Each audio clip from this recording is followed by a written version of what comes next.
Esselamu Aleyküm sayın seyirciler ve sevgili çocuklar. Doğu Türkistanlı Çocuk Olmak programımızın 1. bölümüne hoş geldiniz. Ben Munzire Ötkür. Programımızda Doğu Türkistanlı bir çocuk olmanın ne anlama geldiğini, vatanımızdaki çocukların çektikleri içler acısı durumları bizzat yaşamış olan çocukların dilinden dinleyeceğiz. Hatta özgür dünyada yaşamakta olan Doğu Türkistanlı çocukların da nasıl durumlara maruz kaldıklarını anlatmaya çalışacağız. Öncelikle Doğu Türkistan'daki zulümden biraz bahsederek programa başlamak istiyorum. Hepimiz biliyoruz ki şu an Doğu Türkistan'da yaklaşık 3-4 milyon Uygur Türk'ü kardeşlerimiz eğitim kampı olduğu iddia edilen kamplarda tutuluyor. Fakat bu kamplarda çeşitli işkencelere ve zorbalıklara maruz kalıyorlar. Çocuklar da aynı şekilde ayrı çocuk kamplarına götürülüp büyük baskı ve şiddete maruz kalıyorlar. Ve burada onları Çinileştirmeye, yani asimile etmeye, kendi kimliklerini unutturmaya çalışıyorlar. Bunlar yetişkinler için de geçerli. Genç kızlarımızın durumu da içler acısı. Ben burada söylemekten utanıyorum. Zorbalığın başka bir türü de her aileye en az bir Çinli erkeği sözde akrabalaştırmak safsatasıyla zorla yerleştiriliyor. Mahremiyetlerimiz ayaklar altına alınıyor ve bu Çinli görevliler Müslümanları 24 saat gözetmiş olurlar. Bunları söylemek kalbimizi içten üzse de, vicdanımızı sızlatsa da bunları söyleyip dile getirmemiz, dünyaya anlatmamız ve duyurmamız gerekiyor. Şu an yanımda çok değerli konuklarım var. Birazdan konuklarımla tanışacağız. Konuklarımızdan bir tanesi benim çok değerli ve yakın arkadaşım Nur Esma'dır. Kendisi bir müddet Doğu Türkistan'da yaşamış, daha sonra Türkiye'ye gelmiştir. Şu an kendisinin ailesinden haber yok. Diğer konuğumuz ise çok tatlı bir kardeşimiz Fatma'dır. Kendisi şu an babasından ayrı yaşamaktadır. Evet, her ikiniz de tekrardan hoş geldiniz. Her ikinizi daha yakından tanıyarak başlayalım. Evet Nur Esma, istersen seninle başlayalım. Adım Nur Esma Emin. Doğu Türkistan'ın Kaşgar şehrinde doğdum. 5 kardeşiz. 10 yaşıma kadar Doğu Türkistan'daydım. 4 yıldır Türkiye'deyim. Şu an 9. sınıfa gidiyorum. Güzel. Fatma? Benim adım Fatma. Doğu Türkistan'ın Hoten şehrinde doğdum. Biz 4 kardeşiz. 3. sınıfta okuyorum. Evet sayın seyirciler, programımızın akışı sorular üzerinde ilerleyecek. İsterseniz sizi hiç bekletmeden hemen programımıza başlayalım. Nur Esma'cığım, ilk soruyla seninle başlayalım. Doğu Türkistan'dayken okula gittin mi ya da okul haricinde farklı bir eğitim aldın mı? Evet, 4. sınıfa kadar Doğu Türkistan'da eğitimimi aldım. Okul haricinde de din konusunda eğitim alıyorduk ama bu da çok zor bir şekilde oluyordu. Yani zor şartlar için değil mi? Evet. Peki. Peki bu okullarda, okula gittiğini söyledin. Bu okullarda Çince mi eğitim alıyordunuz yoksa Uygurca dilimizi kullanabiliyor muydunuz? Böyle bir imkan var mıydı? Hayır, hiçbir şekilde kendi dilimizi öğrenemiyorduk. Onu da zaten sadece evlerde öğrenebiliyorduk. Bütün derslerimiz Çinceydi. Tamamen Çinceydi. Hı. Yani kendinizi kullanamıyordunuz. Evet. Kötü bir şey. Peki bu okullarda size bir düşüncenin ya da bir baskının uygulandığını hissediyor muydunuz? Böyle bir şey oluyor muydu? Evet, her yönden baskılar vardı. Bir şey yapmadığımızda bizi daha da kötülüyorlardı. Yani Çinlere baktığımız zaman sizi daha çok aşağılıyorlardı. Evet. Böyle bir baskı, yani böyle bir ayrım vardı. Peki, Fatma'cığım bu konuda ne söylemek istersin? Ben küçüktüm, bilmiyorum ama annemin veya başkalarının söylediği gibi orada okullarda başörtü takmalarına izin vermiyordu. Yani dini yönden bir baskı var. Dini yönlerde baskı vardı. Hazır din konusu açılmışken ikinci soruya devam etmek istiyorum. Dinimiz İslam'ı orada rahat ve özgür bir şekilde yaşayabiliyor muydun? Hayır, hiçbir şekilde yaşayamıyorduk. Ancak gizli bir saklı bir şekilde depolarda, bodrumlarda birisi bizi görecek telaşıyla zor bir şekilde yaşıyorduk. İbadetlerinizi de o şekilde gerçekleştiriyordunuz. Evet. Peki. Fatmacığım, sen bu konuda ne söylemek istersin? Yani bu baskı, yani bu özgür kısıtlamasından. Evet, orada çok zulümler oldu. Kur'an okumak için, dinimizi rahatça yaşayabilmek için. Ama orada rahatça yaşayamadık. Ablamızın dediği gibi bodrumlarda, karanlık yerlerde okumaya maruz kaldık. Çok zorluklar çektiler. Ben değil, tabii annelerimiz veya başkalarımız. Çünkü ben çok Evet, bütün küçüktüm. Uygur kardeşlerimiz bu zorluğu çektiler. Evet, dininizi özgür bir şekilde yaşayamadığınızı söyledin. Peki yine de ailen bunu yapmanı sana tavsiye ediyor muydu? Hani yine de yapmanı istiyor muydu? Çünkü bir Müslüman olarak bu ibadet görevlerimizi yapmamız gerekiyor. Evet, her yönden beni destekliyorlardı. Çünkü dediğin gibi bu bir Müslümanın yapması gereken şeyler bunlar. Ama zor bir şekilde oluyor tabii ki de. Peki. Fatmacığım, sen bu konuda ne söylemek istersin? Yani ailen, ablaların, abilerin hani bu zorlukları yaşadılar mı? Evet, mesela abimi okutmak için orada çok zorluklar çekmişler dinimizi. Dinimizi orada zor olduğu için okutmak, burada yani Türkiye'ye getirmişler. Onun için biz burada dinimizi yaşıyoruz rahatça. Oradakine bakılırsa yani dağ gibi fark var. Aradaki özgürlük kısıtlamaları. Evet. Peki Çinlilerin sizi, ailenizi, aile fertlerinizi, akrabalarınız, yakınlarınızı seni rahatsız ettiğini, yani sizleri rahatsız ettiğini buna şahit oldun mu ya da kendin yaşadın mı bunları? Evet, hem duydum hem yaşadım. Benim kuzenimin okulunda Ramazan aylarında her gün yiyecek dağıtıyorlardı. Onların oruç tutmadıklarını, bunları tespit etmek için. Peki daha farklı nasıl baskı olayları hissettin bu yönden, rahatsız edilme yönünden? Mesela sokaklarda sivil polisler geziniyordu. Bizim başörtü takmadığımızı, taksak bile başörtümüzü hemen orada çıkartıyorlardı. Camiye memurlar asla giremiyorlar ve 18 altında hiçbir çocuk camiye giremiyordu. Peki zaten camiye onlar girmezlerse kim girecek ki? Daha farklı bir insan topluluğu kalmadı ortada. Benim çevremden duyduklarımdan şu an günümüzde yani Kur'an-ı Kerim'in toz olup olmaması değil bir yana Kur'an-ı Kerim'in olması bile onların tutuklaması için belirli bir sebep haline geliyor. Yani artık günümüzde çok ileri seviyede bu baskı. Hiçbir şekilde her şey yasaklanmış ve hiçbir şekilde dini ibadetleri getirme imkanı bile yok. Gizli saklı yerlerde yaptığını söyledin geçen. Fakat benim çevremde duyduklarımdan artık çok yakın bir zamanda Türkiye'ye kaçıp gelmiş bazı yakınlarım var.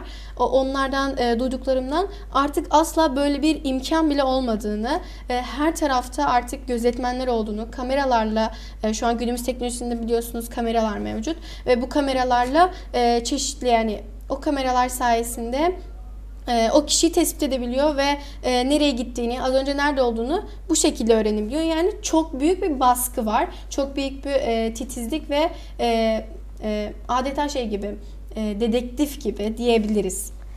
Evet. Evet, şimdi diğer sorumuza geçelim. Vatanımız Doğu Türkistan'ı bırakıp Türkiye'ye geldin. Peki buna zorunda mı kalmıştın yoksa bunun başka bir sebebi var mı? Tabii ki de zorunda kaldık. Kimse kendi vatanından ayrılmak istemez tabii ki de. Evet, maalesef ki. Evet, bunun sebebi neydi? Hem kendi dinimi daha iyi, daha rahat bir şekilde, daha özgürce, her yönüyle Daha bilinçli bir Aynen. şekilde demek istiyorsun galiba. Evet. daha bilinçli bir şekilde öğrenebilmek için. Hem buradan Çinlere daha fazla Şu an evet az önce programımızın başında da söylediğim gibi kamplarda tutulduğunu söyledim. Hani bu kamplarda olan Uygur kardeşlerimize bu dünyayı duyurmak için de Aynen, çıktığını evet. söylüyorsun. Yani onlar için de yardım etmek için, elinden geleni yapabilmek için. Peki siz nasıl çıktınız? Yani biliyorsunuz şu an Türkiye'ye karayolundan direkt böyle yürüyerek zorlu meşakkatlerle gelenler var. Siz nasıl gelmiştiniz? 2015'te Çinliler biliyorsunuz ki neden olduğunu bilinmeyen bir şekilde herkese pasaport vermeye başladılar. Oradan pasaport alarak buraya geldik ama 2017'de herkesin pasaportlarını aldılar. Verilenlerinkini de Evet. aldılar. Başka Siz o yerde şekilde- olanlarınkinde anne babasını aratıp biz burada çok zor durumdayız, kızım gelmelisin veya oğlum gelmelisin diyerek o gittikleri yerlerden Geri döndürerek aynen. tutukluyorlar. Evet. Bu şekilde götürüyorlar. Evet. Maalesef ki çok kötü bir durum. Yani kandırmaca bir olay resmen. Peki Fatma Hanım, sen bu konuda ne söylemek istersin yani ailenden? Biz 2013'te buraya geldiğimizde, yani Türkiye'ye, ben gezmeye geldiğimizi zannetmiştim. Ama en sonunda 2016 veya 2017'de baskıların daha çok arttığını ve artık buraya gelsen bile direkt tutuklanacağını anladık. Onun için oradaki baskılar buradaki rahatlık ile yani dağlar kadar fark var. Evet, arada gerçekten çok fark var özgürlük kısıtlaması ile ilgili. Benim yine çevremden duyduklarımdan şu an mesela sen söyledin, mesela aratıp tekrar geri döndürüyorlar dediler. Ve döndürülen kişilerin hepsi tutuklanıp götürülüyor. Yani Türkiye'ye gittiği için, hani yurt dışına çıktığı için, özellikle Türkiye'ye gelenleri daha çok bir baskı var. Geri döndüğü zaman hemen tutuklanıyor ve hemen maalesef ki o kamp dediğimiz kamplara, ya da gerçi o kamplar cezaevi resmen, oralara götürülüp çeşitli işkencelere maruz kalıyorlar maalesef ki Uygur kardeşlerimiz. Peki diğer soruya geçelim o zaman. Şu an mesela senin şu an ailen orada ve onlarla şu an irtibat kurabiliyor musun? Hayır, hiçbir şekilde irtibat kuramıyoruz. En son ne zaman kurdun? En son 2 yıl önce kurabildim sadece. Peki kurduğunda nasıl durumda olduklarından bahsettiler mi, yani durumlarından şu an? Tabii ki de hiçbir şekilde o durumu konuşamıyorlar. Yani mesela Esselamualeyküm çok normal bir sözdür bildiğiniz üzere. Evet. Bunu bile söyleyemiyorlar. İnşallah, maşallah. Bu sözler üzerinde de tutuklama sebep arıyorlar yani bu şekilde. Bu kötü gerçekten. Yani bu yönden hiçbir şekilde durumlarından bahsedemediler. Çünkü bahsetseler direkt onları tutuklayacaklar zaten. Peki sen en son ne zaman görüştün? Babandan ayrı olduğunu söylemiştin. En son görüştüğümde babamla konuşmuştuk. Arabadaydı, uçağa geliyordu. Ben babam gitmesin diye o kadar ağlamıştım. Çok korkmuştum babam gidecek diye. Belki dönemezse diye o kadar ağlamıştım. O kadar kalbim kırılmıştı. Çünkü babasız kalmak çok zor bir şey. Sonra da benim düşündüğüm gibi oldu. Kötü şeyler oldu. Babam gitti ve babasızlığın acısı o kadar kötü bir şey ki. Peki. Yani daha sonra iletişim yolundan, yani telefon yolundan irtibat kurabildin mi? Telefon yolundan sonra hiç kuramadım. Çünkü babam orada direkt geldiğinde tutuklamış olabilirler. Çünkü ben ilk eve geldiğimde herkes evde ağlıyordu. Neden ağladınız diye sorduğumda demişlerdi ki bana, ablanın eli şey oldu demişlerdi. Ben pek inanmamıştım. Çünkü bu kadar küçücük bir şeye ağlanır mı demiştim. En sonunda ben televizyonda izlerken annem bana anlattı. Babamın hapishaneye girdiğini ve artık 15 yıl hapis cezası verdiklerini anlattı. Evet, çok güzel. Peki bu konu hakkında bir şey söylemek ister misin Esma? Benim de annem aynı şekilde Çin'in eğitim kampı dediği cezaevinde tutuluyor ve hiçbir şekilde iletişimim yok şu anda. Kardeşlerinle bir iletişim kuramıyorsun. Hayır. Onların peki hayattalar mı yoksa değiller mi? Bundan haberin var mı? Hayır. Onların ne olduğu, eğitim onlarda mı, eğitim kampında ya da... Onlar da o kamplarda olduğunu bile bilmiyorsun. Evet. Çok acı bir durum gerçekten. Fatma için de aynı şeyi söylüyorum. Peki şimdi annenden, ailenden ayrı olduğunu söyledin. Onlarla ilişki kuramadığını, hayattalar mı, değiller mi bunu bilmediğini söyledin. Peki bu onlardan ayrı kalmak, yani ailesiz olmak, annesiz olmak, kardeşlerinle birlikte olamamak nasıl bir duygu, nasıl bir his? Bu duygularını bize ifade edebilir misin? Sözlerle anlatılmıyor ki. Gerçekten doğru bir şey. Fatma, istersen sen duygularını ve hislerini söyle. Evet, ablanın dediği gibi sözlerle itiraz edemiyor ama babasız kalmak, sırdaşlık ve başka bir sürü şeyden ayrı kalınıyor. Çünkü babayla bir konuşabiliyorsunuz veya bir sırları verebiliyorsunuz. Çünkü arkadaşa güvenemiyoruz. Ama babasız kalmak o kadar acı bir şey ki. Benim için babasız kalmak en kötü bir şey. Çünkü babasız kalınca hem sır verilmiyor, hem başka bir şey olmuyor, hem yanında dik duracak birisi kalmıyor. Teşekkür ederim söylediğiniz şeylerden dolayı. Peki şu an eğer bu programı ailen yani baban izliyor olsaydı ona ne söylemek isterdin? Sakın unutmayın ki sen orada acı çekerken biz burada o kadar rahatsız ki. Biz orada bu kadar rahat olmak çok kötü bir his ama biz sizi bir gün hemen o kendi vatanımızı ve o zulüm yapan Çinlileri bir gün hemen yok edeceğiz.